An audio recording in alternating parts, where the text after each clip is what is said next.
down, I know you got me, baby.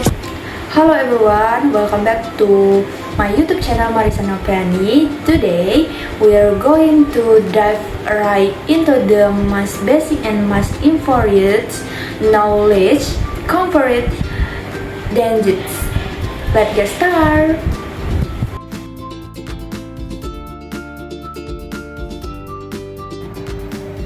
Keunggulan komparatif, dasar spesialis, dan keuntungan perdagangan.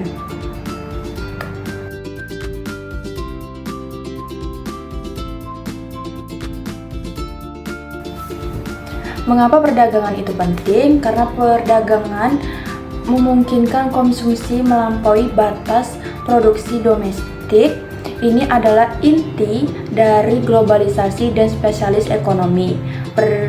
Perdagangan lahir dari kebutuhan, bukan hanya keinginan untuk mencapai efisiensi.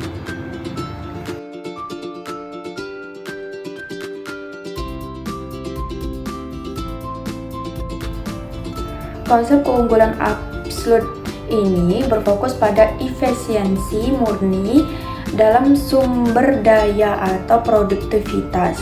Contoh sederhananya, negara A dapat memproduksi 100 mobil per tahun, sedangkan negara B hanya dapat memproduksi 50 mobil per tahun.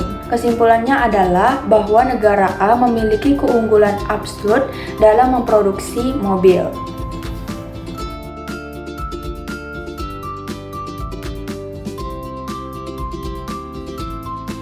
Oke, yang kedua ini juga ada namanya itu konsep keunggulan komparatif atau comparative advantage, kemampuan suatu entitas untuk memproduksi suatu barang atau jasa dengan biaya peluang yang lebih rendah daripada entitas lain.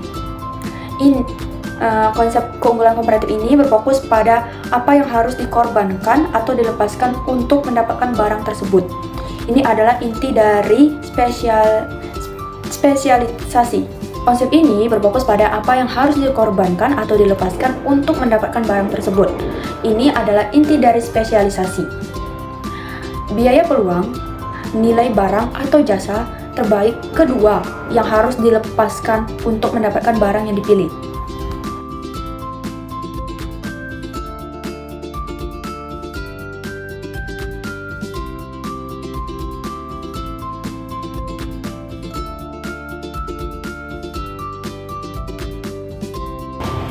Oke, yang selanjutnya ini ada perbandingan antara keunggulan absolut dan komparatif. Kalau ditanya siapa yang paling efisien atau produktif, pasti jawabnya keunggulan absolut. Mengapa? Karena ini terjadi ketika suatu negara atau individu dapat memproduksi lebih banyak barang daripada yang lain dengan menggunakan sumber yang sama. Sedangkan jika ditanya siapa yang biaya peluangnya paling rendah, itu jawabannya keunggulan komparatif. Mengapa? Ketika suatu negara atau individu harus mengorbankan barang lain paling sedikit untuk memproduksi barang tertentu. Konsep inilah yang menentukan spesialisasi dan menjadi dasar keuntungan perdagangan. Singkatnya teman-teman, atau kesimpulannya, keunggulan absolut adalah tentang produktivitas murni, sedangkan keunggulan komparatif adalah tentang efisiensi relatif atau biaya peluang.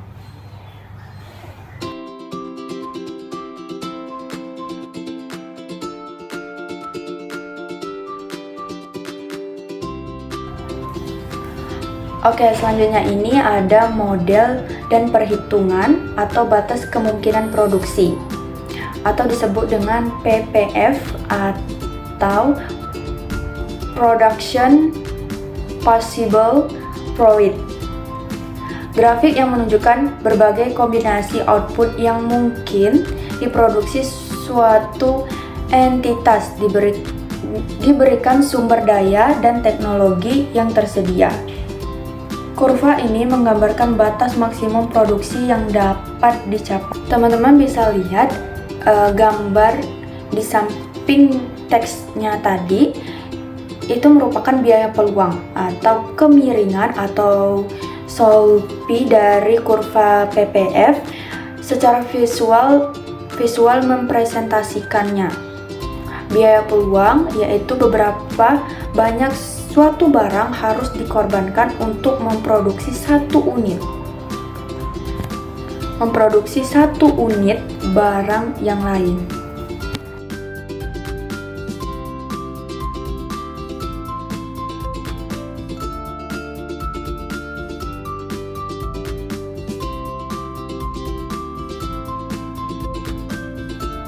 Oke, ini adalah studi kasus hipotensi.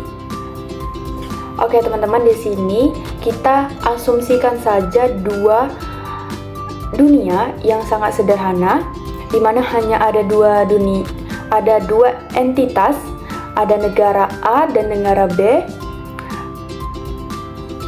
dan dua barang yang diproduksi, pakaian dan makanan. Di sini kita uraikan, negara A dalam 1 jam kerja dapat menghasilkan 4 unit pakaian atau 2 unit makanan. Sedangkan negara B dalam 1 jam kerja dapat menghasilkan 1 unit pakaian atau 3 makanan. Kalau menurut keunggulan absolut, negara A memiliki keunggulan absolut dalam pakaian karena negara A memiliki 4 poin, sedangkan negara B memiliki cuma 1 poin. Sedangkan negara B memiliki keunggulan absolut dalam makanan.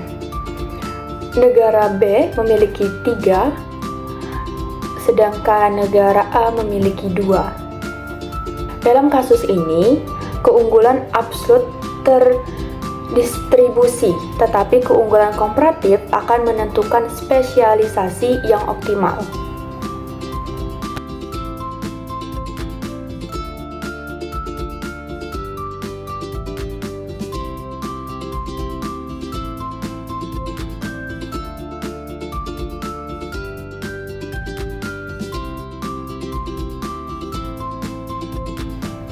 Oke, yang berikutnya itu menghitung biaya peluang atau the core calculation.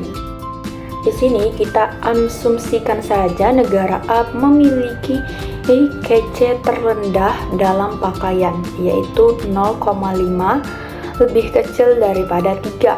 Sedangkan negara B memiliki KC terendah dalam makanan, 0,33 lebih kecil daripada 2. Dalam keunggulan komparatif ini ditemukan dengan membandingkan biaya peluang, yaitu jumlah barang lain yang harus dikorbankan untuk memproduksi suatu unit barang. Nah, dan mengapa spesialitasnya negara A harus memproduksi pakaian sedangkan negara B harus memproduksi makanan? Jawabannya karena biaya peluang A untuk pakaian lebih rendah dari B, sedangkan biaya peluang B untuk makanan lebih rendah dari A. Maka negara A spesialisasi di pakaian, sedangkan negara B spesialisasi di makanan. Kesimpulannya teman-teman, negara harus fokus memproduksi barang yang biaya peluangnya paling rendah.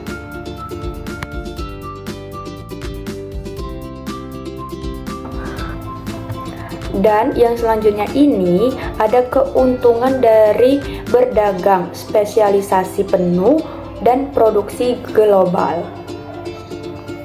Contohnya teman-teman, ketika negara A fokus penuh memproduksi pakaian dan negara B fokus penuh memproduksi makanan sesuai dengan keunggulan komparatif dengan masing-masing, maka jumlah total produksi global kedua barang tersebut akan meningkat dibandingkan jika mereka memproduksi sendiri-sendiri tanpa spesialisasi. Sebenarnya, keuntungan perdagangan global berasal dari peningkatan total output ini yang kemudian dapat dibagi di antara kedua negara. dari keunggulan global adalah jumlah total barang yang diproduksi oleh kedua negara setelah spesialisasi akan lebih besar daripada total produksi sebelum spesialisasi. Inilah merupakan inti dari keuntungan global.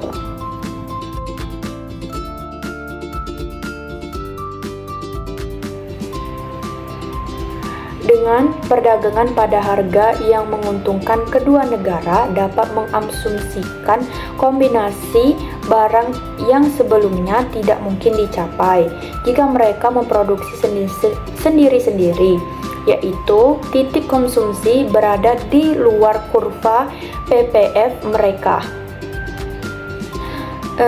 Inti logika perdagangan itu seperti teknologi yang memungkinkan Anda mendapatkan lebih banyak output dari input yang sama. Tapi teman-teman, keuntungan perdagangan tidak berarti salah satu pihak itu menang dan yang lain kalah. Ini adalah situasi win-win.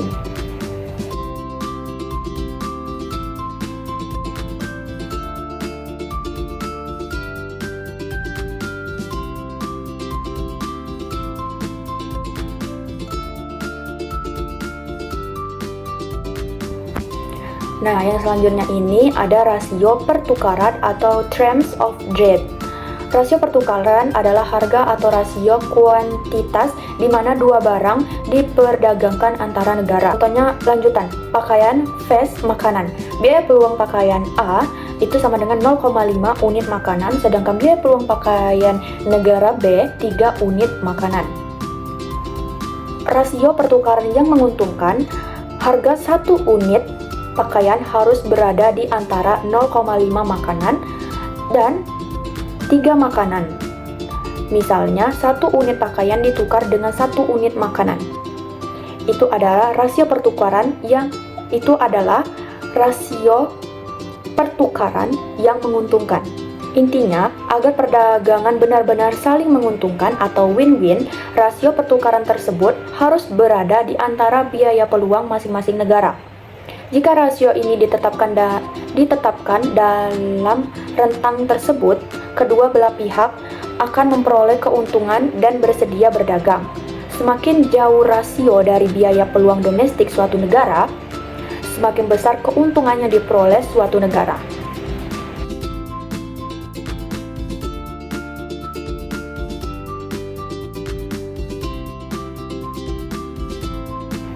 Oke teman-teman, yang terakhir ini ada aplikasi dalam dunia nyata. Contoh negaranya ada Tiongkok atau Asia Tenggara, keunggulan komparatif dalam barang manufaktur yang padat karya atau biaya tenaga kerja yang rendah. Sedangkan Arab Saudi atau negara telur ini, keunggulan komparatifnya adalah memproduksi energi atau sumber daya minyak yang melimpah. Kalau contoh individu dalam ekonomi mikro, itu ada seorang pengacara yang cepat mengetik. Ia mungkin memiliki keunggulan absolut dalam mengetik atau lebih cepat dari asistennya.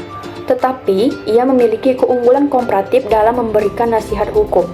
Ia harus mempekerjakan asisten untuk mengetik, atau meskipun lebih lambat, agar ia dapat fokus pada nasihat hukum yang memiliki biaya peluang yang lebih tinggi. Itu adalah contoh individu dari ekonomi mikro.